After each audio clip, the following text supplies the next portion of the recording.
Hello friends, good morning everyone. આગળ જોઈએ next point આપણે ગ્રીન હાઉસ અસર. બરાબર, ગ્રીન હાઉસ અસર એટલે શું? લગભગ તમારા કેમેસ્ટ્રીની અંદર આવી ગયું. જોઈએ ગ્રીન હાઉસ અસર કોને કહેવાય.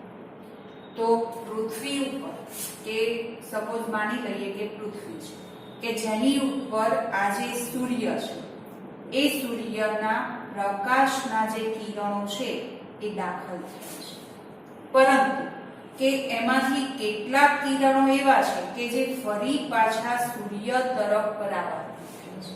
પણ કે પૃથ્વી પરના વાતાવરણની અંદર કે આ જે ગ્રીન હાઉસ વાયુ રહેલા છે, આ ગ્રીન હાઉસ વાયુ કે સૂર્યના પ્રકાશના જે કિરણો છે એ કિરણોને શોષી લે છે અને તેને સૂર્ય તરફ પાછા પરાવર્તિત થવા દેતા નથી, પણ તેને પૃથ્વી પર દાખલ કરે છે.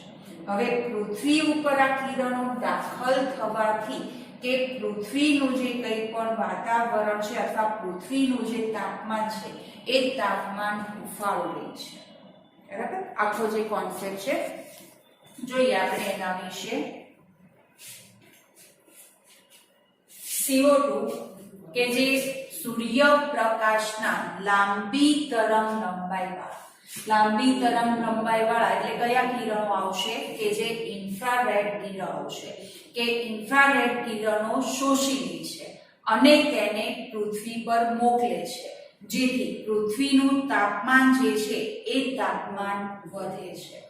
સામાન્ય રીતે આપણે જોવા જઈએ તો કે માનવ નિર્મિત જે ગ્લાસ હાઉસ છે એ ગ્લાસ હાઉસ કે આખું જે કાચનું બનાવેલું હોય છે, ઘણીવાર તમે નર્સરીમાં જો જાઓ તો જોયું હશે કે નર્સરીની અંદર કાચના હાઉસ બનાવેલા હોય છે, ખાસ કરીને કે શિયાળામાં કે ઠંડી ઋતુની અંદર કે આવા જે ઉફાળા તાપમાનની જરૂર પડે છે એવી વનસ્પતિ જે છે કે જેને આ ગ્લાસ હાઉસની અંદર ઉછેરવામાં આવે છે.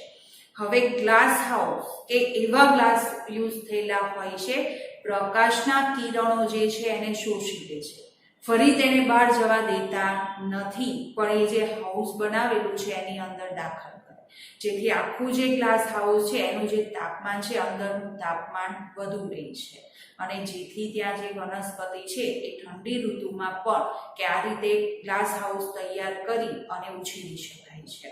તો આ જે ગ્લાસ હાઉસ કે જેને ગ્રીન હાઉસ તરીકે ઓળખાય છે અને ગ્રીન હાઉસ તરીકે ઓળખાતા હોવાથી કે આ પ્રકારની જે અસર પૃથ્વી પર જોવા મળે છે જેને ગ્રીન હાઉસ અસર કહેવાય છે, કે જે માનવ નિર્મિત ગ્લાસ હાઉસ કે જેને ગ્રીન હાઉસ કહેવાય છે, તેમાં ઉફાળા તાપમાનની જાળવણી કે આ રીતે થાય છે, તેથી આ અસરને ગ્રીન હાઉસ અસર તરીકે ઓળખવામાં આવે છે. હવે ગ્રીન હાઉસ વાયુ આપણે કીધું કે આજે પૃથ્વીની સપાટી છે, સૂર્ય જે છે એ સૂર્યના કિરણો કે પૃથ્વી ઉપર દાખલ થાય છે અને જેમાંના કેટલાક ફરી પાછા સૂર્ય તરફ પરાવર્તિત થતા હોય છે, પણ પૃથ્વીના વાતાવરણની અંદર કે જે આ ગ્રીન હાઉસ વાયુ રહેલા હોય છે. બરાબર છે, કે જે ગ્રીન હાઉસ વાયુ રહેલા હોય છે. હવે ગ્રીન હાઉસ વાયુ તરીકે વાતાવરણની અંદર કયા વાયુ રહેલા હોય છે કે જેની અંદર મુખ્ય ગ્રીન હાઉસ વાયુ તરીકે કાર્બન ડાયોક્સાઇડ જોવા મળે, CO2 કે આખી જે પૃથ્વી છે એ પૃથ્વીની અંદર કે 60% જેટલું જે વાતાવરણમાં પ્રમાણ છે એ કયા વાયુનું રહેલું છે? Carbon dioxide. કાર્બન ડાયોક્સાઇડ કે જેનું પ્રમાણ 60% જેટલું છે. એટલે આ જે કિરણો છે કે જેનું શોષણ કોના દ્વારા થશે? ગ્રીન હાઉસ વાયુ દ્વારા. CO2, ત્યાર પછી કયો વાયુ? મિથેન, CFCS અને N2. તો આજે આખા વાતાવરણની અંદર રહેલા જે ગ્રીન હાઉસ વાયુ છે, જે સૂર્યમાંથી આવતા ઇન્ફ્રારેડ કિરણો કે જે ઇન્ફ્રારેડ કિરણો છે એ કિરણોનું શોષણ કરી લે છે અને પછી તે કિરણોનું શોષણ કરી તેને પૃથ્વી પર દાખલ કરે છે અને જેના કારણે પૃથ્વીનું જે તાપમાન છે એ તાપમાન વધે છે, એટલે કે હુફાળું થાય છે. ખ્યાલ આવ્યો? ગ્રીન હાઉસ વાયુની અંદર જોઈએ, કાર્બન ડાયોક્સાઇડ 60% જેટલું પ્રમાણ હોય છે, મિથેન વાયુ 20% જેટલું પ્રમાણ છે, CFCs ક્લોરોફ્લોરોકાર્બન્સ કે જે 14% જેટલું પ્રમાણ હોય છે, જ્યારે N2O નાઇટ્રસ ઓક્સાઇડ કેટલું પ્રમાણ છે? 6% જેટલું પ્રમાણ હોય છે. અને આ દરેક વાયુ જે છે કે જે ગ્રીન હાઉસ વાયુ તરીકે ઓળખાય છે, કારણ કે દરેક વાયુ ઇન્ફ્રારેડ કિરણો જે છે એની શોષણ કરવામાં મદદરૂપ થાય છે. પણ મુખ્ય ગ્રીન હાઉસ વાયુ તરીકે જોઈએ તો કયો આવશે? કાર્બન ડાયોક્સાઇડ, કારણ કે તેનું પ્રમાણ જે છે કેટલું છે? 60% જેટલું પ્રમાણ જોવા મળે છે. ગ્રીન હાઉસ કે આખી અસર જે આપણે જોઈ એ નૈસર્ગિક રીતે કુદરતી રીતે થતી જ આખી અસર છે, પણ કે જે પૃથ્વીની સપાટી જે છે એ સપાટીની અંદર કે તાપમાનમાં વધારો કરે છે, જેથી પૃથ્વીનું જે તાપમાન છે એ હુફાળું રહે છે, ઉષ્મીય રહે છે. જો ગ્રીન હાઉસ અસર ના હોય તો હાલમાં જે આપણે પૃથ્વીની સપાટીનું સરેરાશ તાપમાન જોઈએ તો એ તાપમાન કેટલું હોય છે? 15 સેન્ટીગ્રેડ. પણ માની લઈએ કે આ ગ્રીન હાઉસ અસર નથી, કે કુદરતી રીતે જે ગ્રીન હાઉસ વાયુ દ્વારા ઇન્ફ્રારેડ કિરણોનું શોષણ થાય, પૃથ્વી પર દાખલ થાય, પૃથ્વીનું તાપમાન વધે. પણ માની લઈએ કે આ સિસ્ટમ આખી જોવા મળતી નથી, તો શું અસર થાય? તો કે પૃથ્વીનું જે સરેરાશ તાપમાન છે કે જે 15 સેન્ટીગ્રેડ ના બદલે કેટલું થઈ જાય? -18 સેન્ટીગ્રેડ. જો તમે -18 સેન્ટીગ્રેડ. બધા જ વિસ્તારો કેવા થઈ જાય? એકદમ બરફ આચ્છાદિત, કે જ્યાં કોઈ પણ પ્રકારનું જીવન શક્ય જોવા મળે નહીં. પરંતુ આ અસર જોવા મળતી નથી, કે નૈસર્ગિક રીતે જ ગ્રીન હાઉસ અસર જોવા મળતી હોય છે. હવે જોઈએ કે પૃથ્વી પર આવતા જે સૌર વિકિરણો છે, આ સૂર્યના જે કિરણો દાખલ થાય છે પૃથ્વી પર, એમાંથી કે 1/4 કે ચોથા ભાગના જે કિરણો છે એ ચોથા ભાગના કિરણો કે વાદળ તથા વાયુઓથી પરાવર્તન કે ચોથા ભાગના જે આમાંથી કિરણો છે કે જે વાયુ અથવા વાદળોથી પરાવર્તિત થતા હોય છે. બાકીના ચોથા ભાગના જે કિરણો છે કે ફરી તેમના દ્વારા શોષાઈ જાય છે, કે જે પૃથ્વી પર દાખલ થઈ ફરી તેમના દ્વારા શોષાઈ જતા હોય છે. બરાબર? બંને ચોથા ભાગ 25% હિસ્સો 25% હિસ્સો, એટલે બંને મળીને 50%. કે આ જે 50% જે કિરણો છે કે જે પાછા ફરે, જ્યારે કે આજે બાકીનો 1/2 ભાગ 50% જેટલા કિરણ જે છે કે જે પૃથ્વીની સપાટી પર પડે છે અને તેને ગરમ કરે છે. કે આજે આવતા કિરણો છે એમાંથી 50% જેટલા કિરણો કે જેનું આ ગ્રીન હાઉસ વાયુ દ્વારા શોષણ થાય, અને ગ્રીન હાઉસ વાયુ જે છે કે જેને પૃથ્વી ઉપર દાખલ કરે છે, જેથી પૃથ્વીનું તાપમાન વધે છે, ગરમ થાય છે. આમાંથી ખૂબ જ ઓછી માત્રામાં ફરી પાછા પરાવર્તિત થતા હોય છે. એટલે આજે પૃથ્વી પર આવતા જે સૌર વિકિરણો છે કે જેનો 1/4 ભાગ 25% વાદળ વાયુઓથી પરાવર્તિત થાય, જ્યારે 25% ફરી પાછા શોષણ પામે અને 50% જે છે કે જે પૃથ્વી પર આવી પૃથ્વીનું તાપમાન વધારે છે. હા, કે પૃથ્વીનું જે સરેરાશ તાપમાન છે એ 15 સેન્ટીગ્રેડ જેટલું જોવા મળે છે. પણ છેલ્લા શતકની અંદર, શતક એટલે કે સદીમાં, કે 20મી સદીમાં કે તેમાં વધારો જે છે કેટલો વધારો થયો? 0.6 સેન્ટીગ્રેડનો વધારો.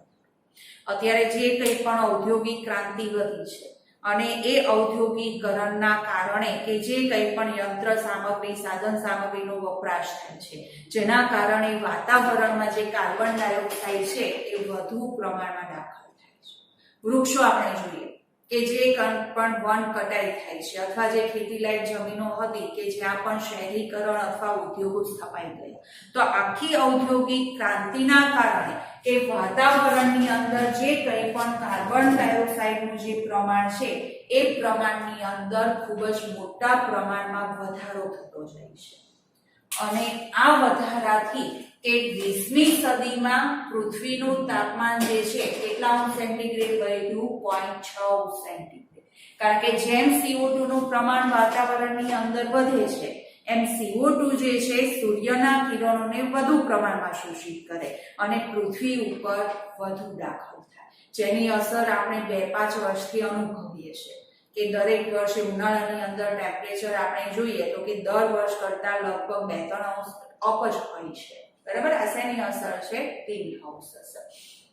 તો 20મી સદીમાં કે 0.6 અંશ સેન્ટીગ્રેડનો વધારો થયો. ત્યારબાદ કે 1950 થી લઈ કે 2020 સુધીનો આપણે જોઈએ તો લગભગ કે 0.5 અંશ સેન્ટીગ્રેડનો વધારો થયો. આ જે પૃથ્વીનું તાપમાન છે એ તાપમાનની અંદર થતો વધારો છે. અને આ વધારો કે જે 2050 સુધીમાં લગભગ કેટલો થવાની શક્યતા છે? 5 અંશ સેન્ટીગ્રેડ વધારો થવાનો અંદાજ. આપણે ફક્ત 0.5 કે 0.6 સેન્ટીગ્રેડ વધારો થયો એની ઇફેક્ટ આપણે ઘણા મોટા પ્રમાણમાં અનુભવીએ છીએ. પણ વિચાર કરો કે સીધો જો 5 અંશ સેન્ટીગ્રેડનો વધારો થાય, 15 અંશ સેન્ટીગ્રેડ છે એના બદલે જો પૃથ્વીનું તાપમાન 20 અંશ સેન્ટીગ્રેડ વધી જાય તો શું ઇફેક્ટ થાય? ફક્ત વિચાર કે પૃથ્વીનું જે હાલનું તાપમાન છે એ તાપમાનમાં કે 2050 સુધીમાં લગભગ 5 અંશ સેન્ટીગ્રેડનો વધારો થવાનો અંદાજ છે. અને જો આ 5 અંશ સેન્ટીગ્રેડ જેટલો વધારો થઈ જાય તો પૃથ્વી પર તેની સી ઇફેક્ટ થાય છે. તો કે પૃથ્વી પર અલ્નીનો અસર જોવા મળે. અલ્નીનો અસર એટલે શું? સ્વાભાવિક છે કે પૃથ્વીનું તાપમાન વધે છે, પૃથ્વી ગરમ વધારે થશે, જેના કારણે ધ્રુવ પ્રદેશમાં કે જે કંઈ પણ બરફ આચ્છાદિત વિસ્તાર છે એ બરફ આચ્છાદિત વિસ્તારનો જે બરફ છે એ ધીમે ધીમે પીગળવા લાગે છે. એવી જ રીતે હિમાલય કે જે આખો બરફ આચ્છાદિત છે, તો હિમાલય પરનો જે બરફ છે એ પણ ધીમે ધીમે પીગળવા લાગશે. અને સપાટી જે છે ગરમ હોવાથી કે પૃથ્વી ગરમ હોવાથી આ જે પ્રક્રિયા છે બરફ પીગળવાની એ લાંબો સમય સુધી ચાલે, એટલે કે વર્ષો સુધી ચાલે, જેના કારણે કે દરિયા કિનારા જે છે એ દરિયા કિનારાની સપાટીમાં વધારો થાય. હવે દરિયા કિનારાની સપાટીમાં વધારો થાય તો તેના કારણે દરિયા કિનારે રહેલા જે શહેરો છે, દાખલા તરીકે જોઈએ તો કે મુંબઈ છે, ચેન્નાઈ છે, ન્યુયોર્ક છે, તો આવા જે દરિયા કિનારે રહેલા જે શહેરો છે એ ટોટલી પાણીમાં ગરકાવ થઈ જાય, એટલે કે પાણીની અંદર ડૂબી જાય. તો આ જે ધ્રુવ પ્રદેશ કે હિમાલય પ્રદેશની અંદર બરફ પીગળવાના કારણે જે દરિયાની સપાટી ઊંચી આવે, જેને અલ્નીનો અસર તરીકે ઓળખવામાં આવે છે. અને જેના કારણે કે જે દરિયા કિનારે રહેલા મુંબઈ, ચેન્નાઈ, ન્યુયોર્ક જેવા જે શહેરો છે કે જે ટોટલી પાણીમાં ડૂબી જાય. આ પરિસ્થિતિ બહુ નજીક છે, હવે કઈ જાજો સમય નથી, બરાબર, એટલે કે દૂર નથી. અત્યારે આ બધી જ વાતાવરણમાં જે કંઈ પણ વધારો ઘટાડો થાય છે એની અસર આપણે અનુભવીએ છીએ, એટલે આપણને ખ્યાલ છે. તો આજે ગ્રીન હાઉસ અસર અટકાવવા માટે શું કરવું જોઈએ? હવે ગ્રીન હાઉસ અસર અટકાવવા માટે કે આપણે સૌ પ્રથમ તો શું કરવું જોઈએ? તો કે વાતાવરણની અંદર કાર્બન ડાયોક્સાઇડનું પ્રમાણ વધે નહીં એનું ખાસ ધ્યાન રાખવું જોઈએ. એ માટે કે અશ્મિ બળતણનો ઉપયોગ ઘટાડવો જોઈએ. અશ્મિ બળતણ, પેટ્રોલ, ડીઝલ જે કંઈ પણ વાહનોની અંદર આપણે યુઝ કરીએ છીએ એનો ઉપયોગ જે છે એ ઘટાડવો જોઈએ, પરંતુ એના બદલે કુદરતી ગેસનો બળતણ તરીકે ઉપયોગ કરવો જોઈએ. ઓપ્શન છે જ આપણી પાસે સીએનજી, કે અશ્મિ બળતણની જગ્યાએ કુદરતી ગેસ જે છે એનો ઉપયોગ કરવો જોઈએ. હવે તો સોલર સિસ્ટમ કે ભાઈ સોલર પ્લાન્ટ્સ પણ ઉપલબ્ધ છે, કે બેટરીથી ચાલતી પણ ગાડીઓ જોવા મળે છે, તો આજે કુદરતી ગેસનો બળતણ તરીકે ઉપયોગ કરવો જોઈએ. સૌર ઉર્જા બેટરીથી ચાલતી જે આપણે કહીએ છીએ બાઇક છે કે જેનો ઉપયોગ કરવો જોઈએ. ભૂતાપીય ઉર્જા અને અણુ ઉર્જાનો ઉપયોગ વધારવો જોઈએ. સૌથી મહત્વનો વન નાશ અટકાવવો જોઈએ કે વન નાશ જે છે એને અટકાવવો, વૃક્ષો જે છે એને કપાઈ જતા અટકાવવા જોઈએ. એ ઉપરાંત પ્લાન્ટેશન એટલે કે વૃક્ષારોપણ કરવું જોઈએ કે વૃક્ષો જે છે એ વધુને વધુ વાવેતર કરવું જોઈએ. 2 વર્ષથી એમાં પણ કે વૃક્ષો વાવો એ આપણે જોઈએ છે કે અમુક અમલમાં પણ અમુક સિટીની અંદર આવ્યું છે અને મેસેજ પણ આપણે જોતા હોઈએ છીએ કે ભાઈ આટલા લાખ વૃક્ષોનું વાવેતર થયું. એટલે કે વૃક્ષારોપણ કરવું જોઈએ કે જેથી કરીને ગ્રીન હાઉસ અસર જે છે એને અટકાવી શકાય. બરાબર છે. ગ્રીન હાઉસ અસર લોંગ ક્વેશ્ચનની અંદર પૂછાય, ટૂંક નોંધ લખો ગ્રીન હાઉસ અસર. અથવા તેમાંથી જે એમસીક્યુ છે એ પણ પૂછાઈ શકે કે ભાઈ કાર્બન ડાયોક્સાઇડનું પ્રમાણ કેટલું છે, ક્લોરોફ્લોરોકાર્બન્સનું પ્રમાણ કેટલું છે, કેટલા ટકા હિસ્સો જે છે કે જે સૌર કિરણોનો પૃથ્વી પર પડે છે, 2050 સુધીમાં કેટલો તાપમાન જે છે કે વધારો થવાનો અંદાજ છે. ખ્યાલ આવ્યો? અથવા 2 માર્ક્સની અંદર તેની અસર વિશે પણ પૂછાઈ શકે અથવા અટકાવવાના ઉપાય વિશે પણ પૂછાય. ઓકે, અહીંયા પૂરી થઈ છે ગ્રીન હાઉસ અસર. આગળ આપણે જોઈશું નેક્સ્ટ વિડીયોમાં.